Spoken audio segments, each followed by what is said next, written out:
বাঙালিদের অল্প কিছুদিনের ছুটির ঘোরার জায়গা মানেই পাশের রাজ্য উড়িষ্যার পুরী।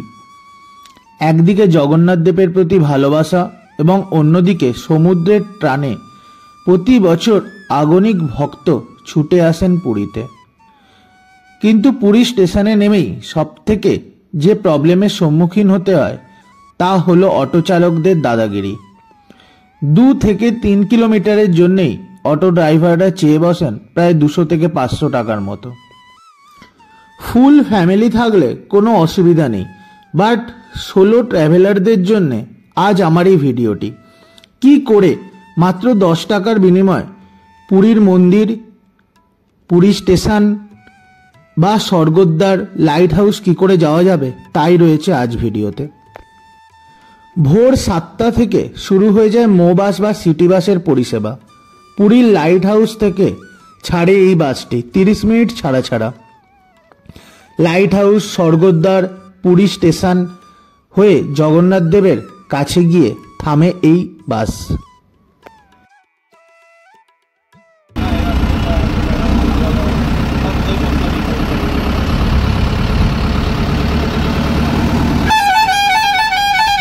লাইট হাউস থেকে বাস ছেড়ে চলে এলো পুরীর মেন অ্যাট্রাকশন স্বর্গদ্বার। কথিত আছে এখানে চৈতন্য মহাপ্রভু সমুদ্রে ঝাঁপ দিয়েছিলেন, তাই এই জায়গার নাম স্বর্গদ্বার।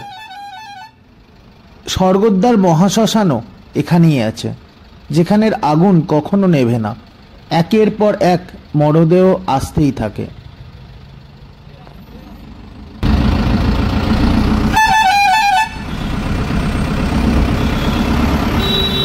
ডান সাইডে সমুদ্রকে ফেলে রেখে আমাদের বাস ছুটে চলল পুরীর মন্দিরের দিকে।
দেখতে দেখতে আমরা এসে পৌঁছালাম পুরীর গ্র্যান্ড রোডে। রথযাত্রার সময় এই রাস্তা দিয়েই রথ যায় গুন্ডিচা মন্দিরের দিকে।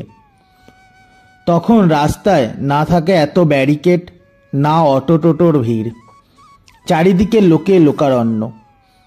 এই বছর আমিও এসেছিলাম রথযাত্রায়। সেই ভিডিওর লিংক ডেসক্রিপশান বক্সে ও আই বটনে দিলাম। সেই ভিডিওটি না দেখে থাকলে দেখে জানাবেন আপনাদের মতামত কেমন লাগলো। এই মো বাসের পরিষেবা চালু হয় সকাল 7টায় লাইট হাউসের কাছ থেকে, ও সব থেকে লাস্ট বাস ছাড়ে সন্ধে 6টার সময় লাইট হাউসের কাছ থেকে, ও সেই বাসটি 7টার সময় ছেড়ে যায় পুরীর জগন্নাথ দেব মন্দির থেকে লাইট হাউসের দিকে।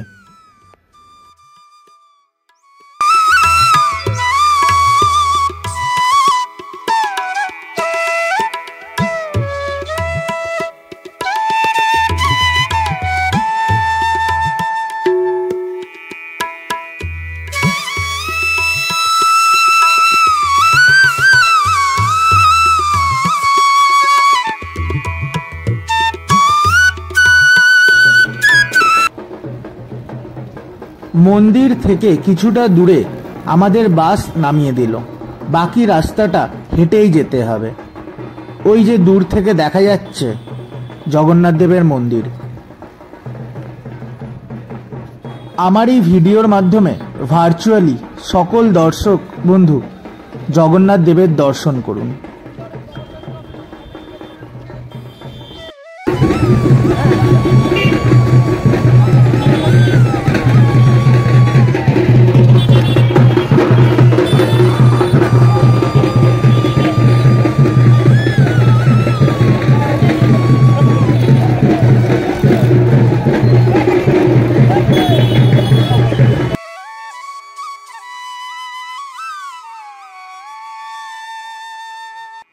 এরকম নিত্য নতুন ভিডিওর আপডেট পেতে আপনারা এই চ্যানেলটিকে সাবস্ক্রাইব করে পাশে থাকুন ও লাইক ও কমেন্ট বক্সের মাধ্যমে জানান আপনাদের মতামত।